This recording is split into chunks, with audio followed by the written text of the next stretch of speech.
आज सरवा बहुत दिन हो गल माले से बतियुले, तई चली मलवा के फोन लगाई देखी कैसे हो। हमरे राजा जी ओ हमरे सैया जी, हमरे राजा जी दिन में न बोले कि रतिया में चूची दबावे।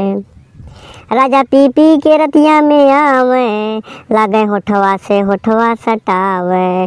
ओ हमरे सैया जी, ओ हमरे सैया जी, हमरे सैया जी दिन में न बोले कि रतिया में चूची दबावे। कौने मुँह फुकौना के फोन आवत हो। हेलो हेलो, हाँ जानू, कैसे हुआ? बड़ा दिन बाद फोन कैला हमरे की यहाँ। और कोनो माल पटा ले हुआ का? हम तो ठीक है यार, बहुत दिन हो गल मिले के मन करत हो, कहाँ मिलल जाए? ठीक हुआ, कहाँ मिले हुआ जानू, कहाँ मिलल जाए? चला ठीक बाटे, आज ओयो होटल में मिला, आज वो वाला काम करल जाए दोनों जने। अरे जानू, ओयो होटल में मिलके का करल जाए? वहाँ चल के का करे हुआ? अरे वह कमा करल जाए यार, जौन टंगिया उठा के जला, निहुरा के जला, डॉगी स्टाइल में करल जाला, वह वाला काम कर जाए।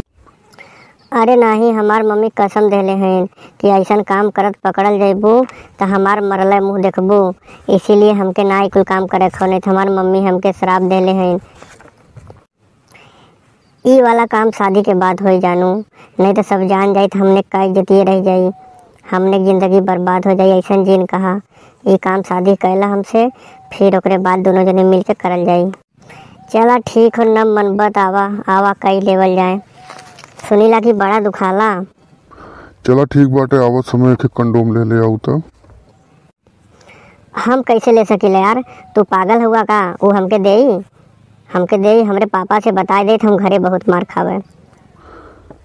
जा यार, मेडिकल पे बोल दो, वो दे देई, कोनो प्रॉब्लम न होई, बहुत आराम से दे देई, लेके आवा मस्त। हाँ मैडम, तुम्हें का चाहिए जल्दी बतावा। भैया कंडोम दे दा, सेक्स करे के हुए आज। कौन सा फ्लेवर वाला दे मैडम तोके? चॉकलेट फ्लेवर वाला दे दा। डॉटेड वाला दे कि एक्स्ट्रा डॉटेड वाला? एक्स्ट्रा डॉटेड वाला दे दा।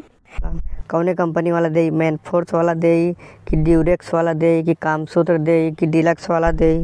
डूरिक्स वाला दे दा भैया, तो जल्दी करा, हमारे घर से आइए तो बहुत मार खावे।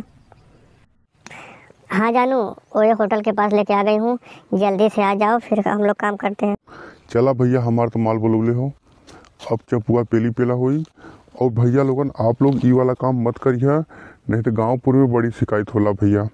एक बार हमहू पकड़ाई गल रहली, अरे भैया बहुत मार खैले रहली, नीमी के पेड़े में सब बांध हमके मरले रहल भैया। चला भैया, अब हम तो चलत है काम बजावे। और भैया लोगन, अगर वीडियो आप लोगन के अच्छा लगल होए तो ई चैनलवा के सब्सक्राइब कैला और बेल आइकन भैया ऑल पे दबाएला। और भैया कौनो प्रकार के वीडियो चाहिए तो हमें कमेंट में बतावा, तो हम उहो टॉपिक पे वीडियो बनाईला।